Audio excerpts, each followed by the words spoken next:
Welcome to new lesson. कल के lesson में हमने ये फॉर्म लगाया था अपनी वेबसाइट के ऊपर, जिसके थ्रू लोग अपनी डिटेल सबमिट कर सकते हैं। अब मैं क्या चाहता हूँ कि जैसे कोई ये फॉर्म सबमिट करे तो मेरे पास उसकी डिटेल्स आ जाए। तो सपोज करो ये मेरी वेबसाइट है, आप यहाँ पे आए, आपने यहाँ पे अपनी डिटेल सबमिट की। तो मैं चाहता हूँ जैसे ही आप ये डिटेल सबमिट करें, ये डिटेल्स मेरे पास पहुंच जाएं, है ना, ताकि मैं आपके साथ फॉलो अप कर सकूं। तो ये करना बहुत ही सिंपल है। WP फॉर्म्स के अंदर आप सीधे अपने डैशबोर्ड के अंदर जाओगे, देन आप जाओगे WP फॉर्म्स। आप यहाँ देख सकते हो WP फॉर्म्स। आप यहाँ जाओगे एंड देन आप जाओगे ऑल फॉर्म्स के अंदर। राइट, ऑल फॉर्म्स के अंदर आप जाओगे। आप देखो यहाँ पे एक ऑप्शन है एंट्रीज का। राइट, बट ये पेड प्लान के लिए है, फ्री प्लान में आप ये एंट्रीज नहीं देख सकते। ठीक है, तो हम जाएंगे ऑल फॉर्म्स के अंदर और हम यहाँ जाएंगे एडिट के अंदर। और यहाँ पे आप देख रहे हो सेटिंग्स है, आप यहाँ जाओ और यहाँ है देखो कॉन्फर्मेशन, सॉरी, नोटिफिकेशंस। नोटिफिकेशंस में आपको जानी है और यहाँ पे लिखा है ना सेंड टू ईमेल एड्रेस। आप यहाँ अपना वो ईमेल एड्रेस लिखो जिस ईमेल एड्रेस पे आपको कॉन्फर्मेशन चाहिए, आपको डिटेल्स चाहिए। ठीक है, तो यहाँ पे मैंने अपना ईमेल लिखा। एक बार मैं खुद कंफर्म कर लूँ, यही ईमेल है ना? हाँ यही है, तो ये मैंने लिख दिया। अब ये पूछ रहा है ईमेल का सब्जेक्ट क्या लिखना है ना? तो मैं लिख देता हूँ यहाँ पे न्यू लीड और फॉर्म का नाम ऐसे ही छोड़ देते हैं और ईमेल हम वही यहाँ पे डाल देते हैं दोबारा फ्रॉम ईमेल में। दैट्स इट, और आप इसे कर दो सेव और इसे आप कर दो क्लोज। ठीक है, अब क्या करते हैं, अब एक बार जाते हैं और फॉर्म हम फिल करके देखते हैं। अब यहाँ दो सिचुएशन होंगी। एक तो ये होगा कि या तो मेरे पास डिटेल्स आएंगी, ये जो मेरी ईमेल बॉक्स है इस पे डिटेल आएगी, या डिटेल नहीं आएगी। अगर डिटेल आएगी वेल एंड गुड है, अगर डिटेल नहीं आती है तो उसका भी एक सोल्यूशन है जो हम करेंगे, उसके बाद हमारे पास डिटेल आ जाएगी। तो अभी मैं जस्ट एक फॉर्म फिल कर देता हूं और फिर देखते हैं कि हमारे पास आती है कि नहीं डिटेल। ठीक है, फॉर्म फिल कर दिया। अब मेरे पास यहां डिटेल आ जानी चाहिए। सो वेट करते हैं 5-10 सेकेंड, स्पैम में भी देख लेते हैं। ये देखो आ गई, बिल्कुल परफेक्ट है। राइट, तो यहां से इसको कर दो रिपोर्ट नॉट स्पैम। यहाँ देखो आप में से एक दो लोगों ने कल यहाँ से भर के भी देखा है शायद, है ना? जो आप लोग कोर्स कर रहे हैं शायद आप लोगों में से किसी ने भरा होगा, और ये जो है मैंने कल भरा था। राइट, अब ये आ रही है। अगर ये नहीं आती, ठीक है, अगर ये आपके पास डिटेल नहीं आती तो आपको क्या करना पड़ता वो मैं आपको बताता हूं। अगर आपके पास ये डिटेल नहीं आती तो आपको एक SMTP इंस्टॉल करना पड़ता। SMTP प्लगइन है WP फॉर्म का, आपको वो प्लगइन इंस्टॉल करना पड़ता। WP form, WP SMTP। उसके बाद आपको जो SendGrid है या SendGrid जैसे और ईमेल सर्विस प्रोवाइडर हैं उनके साथ आपको रजिस्टर करना पड़ता। देन आपको दोनों को इंटीग्रेट करना होता। उसके बाद आपके पास मेल आ जाती। अभी हमारे पास मेल आ रही है तो हमें किसी टेंशन की जरूरत नहीं। ठीक है, अब हम आगे बढ़ते हैं। तो आप देख सकते हो यहाँ पे सेक्शन बना के मैंने यहाँ पे ये डिटेल डाल दी। यहाँ पे सेक्शन बना के मैंने सर्विसेज के बारे में डाल दिया। यहाँ पे एक और सेक्शन बनाया था जिसमें मैंने आपको बैकग्राउंड इमेज ऐड करके दिखाया था और उस पर टेक्स्ट लिखा था। देन यहाँ पे मैंने अपना ब्लॉग पोस्ट डाल दिया और यहाँ पे मैंने अपना फॉर्म डाल दिया। राइट, तो अब ये काफी अच्छे से उभर के मेरी वेबसाइट आ रही है। इसे मैं और अपने हिसाब से क्या कर सकता हूं, अपने हिसाब से मैं इसको चेंज कर सकता हूं। अभी जैसे मेरे पास एक दो डाउट्स आ रहे थे आप लोगों के कि और कौन कौन सी थीम्स हैं जो कि आप यूज कर सकते हो। तो देखो वर्डप्रेस में हजारों थीम्स हैं जो कि आप यूज कर सकते हो। मैं हजारों थीम्स ट्राई कर चुका हूं, बट ये जो ओशियन WP थीम है ये बाई फार सबसे बेस्ट फ्री वर्डप्रेस थीम है। सबसे बेस्ट फ्री वर्डप्रेस थीम है। इसके अंदर कस्टमाइजेशन ऑप्शंस बहुत है, तो आप इजीली इसको कैसे भी कस्टमाइज कर सकते हो। तो आई विल रेकमेंड कि आप इसी थीम को यूज करो। इसी थीम के साथ आप थोड़ा टेस्ट करो इधर उधर और आप देखो कि आपको क्या चाहिए। आप, आई एम श्योर, आप जो भी चाहिए आपको इसको आप अपने हिसाब से कस्टमाइज कर सकते हो। अब देखो, वर्डप्रेस की सबसे बड़ी ताकत क्या है कि वर्डप्रेस के थ्रू एसईओ करना बहुत बहुत बहुत ज्यादा आसान है। नॉट ओनली एसईओ, वर्डप्रेस में प्लगइन्स होते हैं, है ना, प्लगइन्स होते हैं।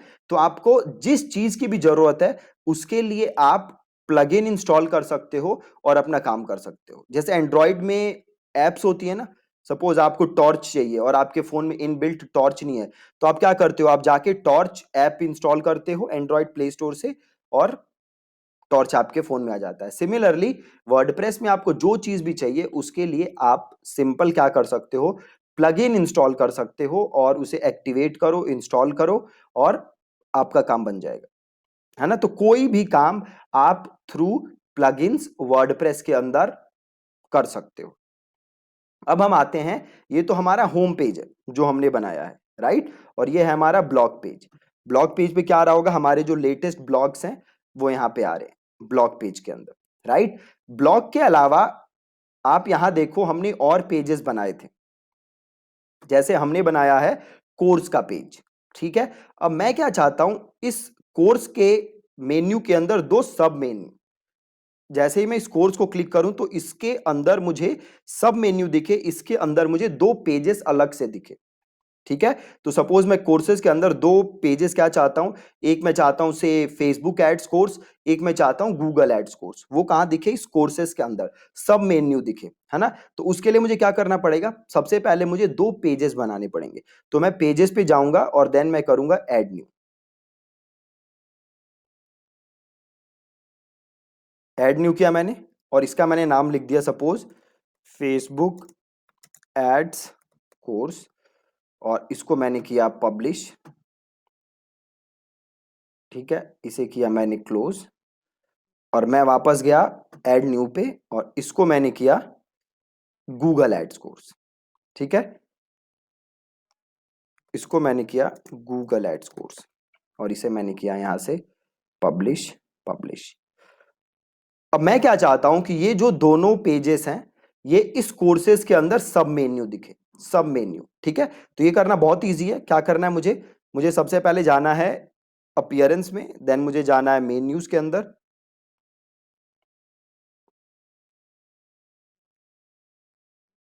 और यहाँ पे मेरा हेडर मेन्यू आ रहा है, ये रहा मेरा कोर्सेस। अब यहाँ पे देखो अभी दो मैंने ऐड किए थे, Google ads course, Facebook ads course, इसको मैंने किया ऐड टू मेन्यू। अब मैं क्या करूंगा, इस गूगल को ड्रॉप करूंगा और कोर्सेस के ऐसे थोड़ा सा आगे कर दूंगा। सिमिलरली मैं कर दूंगा फेसबुक को, राइट, और इसको कर दूंगा मैं सेव मेन्यू।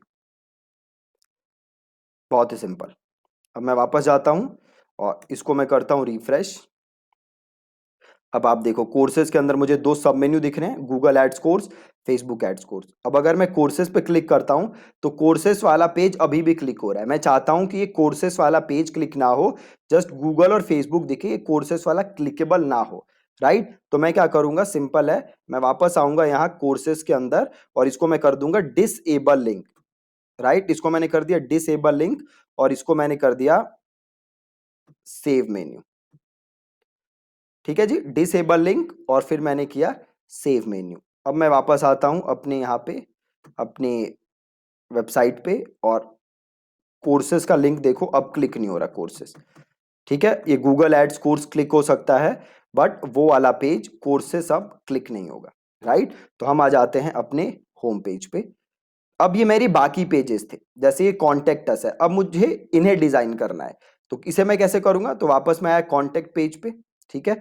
अब मैं वापस आऊंगा इधर, इधर आऊंगा पेजेस, ऑल पेजेस, और यहां देखो कॉन्टेक्ट अस पेज है, इसको करो यहां से एडिट, और यहां पे देखो ऑप्शन आ रहा है एडिट विद एलिमेंटर, तो क्लिक कर दो एडिट विद एलिमेंटर।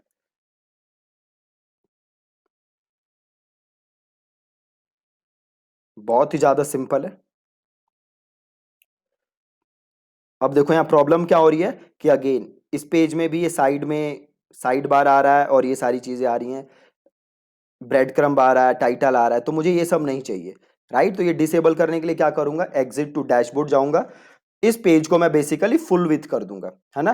तो मैं मेन पे आऊंगा और यहाँ पे मैंने इसको कर दिया 100% फुल विथ और इसको मैंने कर दिया अपडेट। अब मैं आया यहाँ पे टाइटल पे और टाइटल को मैंने कर दिया डिसेबल और इसको मैंने कर दिया अपडेट। ठीक है, बहुत ही ज्यादा आसान। अब मैं वापस आया और आके इसको मैंने किया रिफ्रेश। अब आप देखो यहाँ पे कुछ नहीं आ रहा, जस्ट ये आ रहा है, ये विजेट वाला एरिया आ रहा है। तो मैं वापस आया और मैं आया फुटर पे और विजेट को मैंने कर दिया डिसेबल और इसको मैंने कर दिया अपडेट। वापस आया मैं और इसको मैंने किया रिफ्रेश। अब देखो ये सही हो गया, राइट। अब ये पेज मुझे डिजाइन करना है तो मैं क्या करूंगा, अगेन एडिट विद एलिमेंटर। ठीक है, सिंपल किया मैंने, edit with Elementor and then plus नया सेक्शन ऐड करूंगा, देन मैं नया सेक्शन ऐड करूंगा। आ गया। अब सपोज आपको बैकग्राउंड में कोई इमेज चाहिए, ये कॉन्टेक्ट अस पेज है तो मैं जाता हूं एक बार पिक्सल्स पे, यहां से मैं फ्री इमेजेस वो कर सकता हूं और यहां पे मैं लिखता हूं कॉन्टेक्ट अस। ठीक है, कॉन्टेक्ट अस लिखता हूं मैं और यहाँ पे कोई अच्छा सा इमेज देख लेते हैं। सो कौन सी इमेज लें, चलो ये वाली ले लेते हैं, इसे क्लिक करते हैं और यहाँ से इसे करते हैं मीडियम और इसे करते हैं डाउनलोड, इसे क्लोज कर दो और ये रही इमेज, इसे करो शो इन फोल्डर और एक बार इसका साइज देखो क्या है। देखो 105 केबी की इमेज है। तो आप चाहो तो एक वेबसाइट है tinypng.com, है ना, यहां से जाके आप अपनी वेबसाइट को कंप्रेस कर सकते हो, अपने इमेज को कंप्रेस कर सकते हो। तो यहाँ पे मैंने क्लिक किया और इसको मैंने सेलेक्ट किया। अब ये देखो 108 केबी की इमेज थी, इसने कंप्रेस करके 44 केबी कर दिया। अब मैं इसको कर लेता हूँ यहाँ से डाउनलोड। अब मैं जाता हूँ वापस यहाँ अपनी वेबसाइट पे। अब मुझे ये बैकग्राउंड इमेज रखना है ना, तो ये मैंने सेक्शन क्लिक किया, मैं गया स्टाइल के ऊपर और बैकग्राउंड टाइप में क्लासिक है तो मैंने क्लासिक क्लिक किया। यहाँ से मैंने इमेज क्लिक किया और देन मैंने अपलोड फाइल किया, देन मैंने सेलेक्ट फाइल किया और ये रही इमेज, इसको मैंने सेलेक्ट किया और यहाँ से मैंने इसको किया इंसर्ट। ठीक है, और पोजीशन को आप ऐसे ही रहने दो, अटैचमेंट ऐसे ही रहने दो, रिपीट को छोड़ दो, साइज को कर दो कवर। ठीक है, और आ जाओ लेआउट पे और हाइट को कर दो फिट टू स्क्रीन। ठीक है, हाइट को कर दिया मैंने फिट टू स्क्रीन। अगर आप चाहते हो तो हाइट को आप मिनिमम हाइट भी कर सकते हो और यहाँ से आप हाइट को चेंज कर सकते हो। तो अगर चेंज करना है तो ऐसे चेंज कर दो और स्टाइल पे जाओ और ये जो पोजीशन था इसको कर दो सेंटर सेंटर। ठीक है, अब अगर आप इसकी ओपेसिटी करना चाहते हो, थोड़ा सा इसके ऊपर कोई कलर डाल के आप इसको थोड़ा सा चेंज करना चाहते हो तो आप उसके लिए ओपेसिटी यूज कर सकते हो, है ना। तो जैसे आप इधर जाओगे वापस बैकग्राउंड पे, इधर देखो ओपेसिटी का ऑप्शन होगा कहीं, स्टाइल पे जाओ, इमेज आ रहा है, स्लाइड शो पोजीशन, ये रहा ना बैकग्राउंड ओवरले। बैकग्राउंड ओवरले पे आपको जाना है और आपको कलर सेलेक्ट करना है, राइट। तो बैकग्राउंड यहाँ पे जाना है आपको और से मैंने लिया ब्लैक कलर, राइट। अब ये देखो कैसे थोड़ी सी इमेज ब्लैक सी हो गई ना, और यहाँ से मैं उसको कम भी कर सकता हूँ। ठीक है, तो ये बैकग्राउंड ओवरले जिसे हम ओपेसिटी कहते हैं, आप वो यूज कर सकते हो। अब इसके ऊपर सपोज मैं लिखना चाहता हूँ कुछ, तो ये मैंने हेडिंग उठाया और लिखा नीड हेल्प।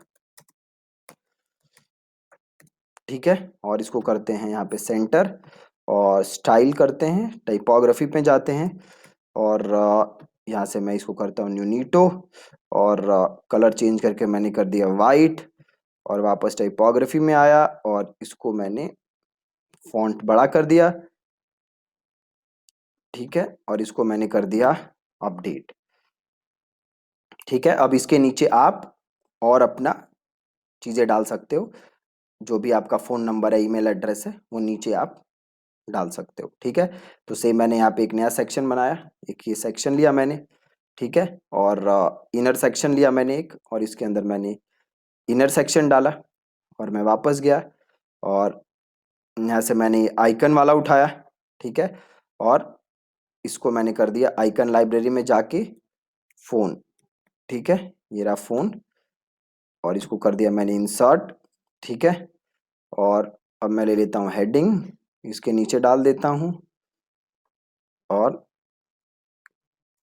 यहाँ पे आप लिख दो अपना फोन नंबर 12345678 9, जो भी है, ये मैंने डमी लिया है जस्ट, और स्टाइल में जाके कलर वगैरह चेंज कर दो, राइट, बहुत ही सिंपल। यहाँ से आप फॉन्ट वगैरह चेंज कर सकते हो, ठीक है। जैसे ये डिजाइन किया मैंने, ऐसे ही मैं इसे भी डिजाइन कर सकता हूँ, और इसको मैंने कर दिया अपडेट। वापस गया मैं और एग्जिट टू डैशबोर्ड। अब इधर से वापस चले जाओ वेबसाइट पे, ठीक है। तो जैसे अगर आप वापस जाओगे कॉन्टेक्ट अस पे तो आपको दिख जाएगा। तो आप ऐसे ही इसको और बढ़िया तरीके से क्या कर सकते हो, डिजाइन कर सकते हो, ठीक है। सो आई होप कि आप अपने पेजेस को डिजाइन कर रहे हो, सही से आपकी वेबसाइट बन रही है। कल के लेसन में हम सीखेंगे कि 6-7 प्लगइन्स के बारे में मैं आपको बताऊंगा वर्डप्रेस के, जो कि आपको जरूरी है रखना अपने वेबसाइट के लिए, ठीक है जी। तो कल मिलेंगे हम नए प्लगइन्स के साथ, प्लस आने वाले लेसन्स में मैं आपको एक ब्लॉग वेबसाइट भी पूरा बना के दिखाऊंगा। ज्यादा ब्लॉग में करना नहीं है, बट मैं आपको दिखा दूंगा कि अगर आप ब्लॉग वेबसाइट बना रहे हो तो उसके लिए कैटेगरी वगैरह कैसे करके आपको मेन्यू बनाना है, प्लस आगे हम ई कॉमर्स वेबसाइट भी सीखेंगे, प्लस हम प्लगइन्स के बारे में और ज्यादा सीखेंगे आगे जाके, ठीक है। So thank you so much for watching this lesson.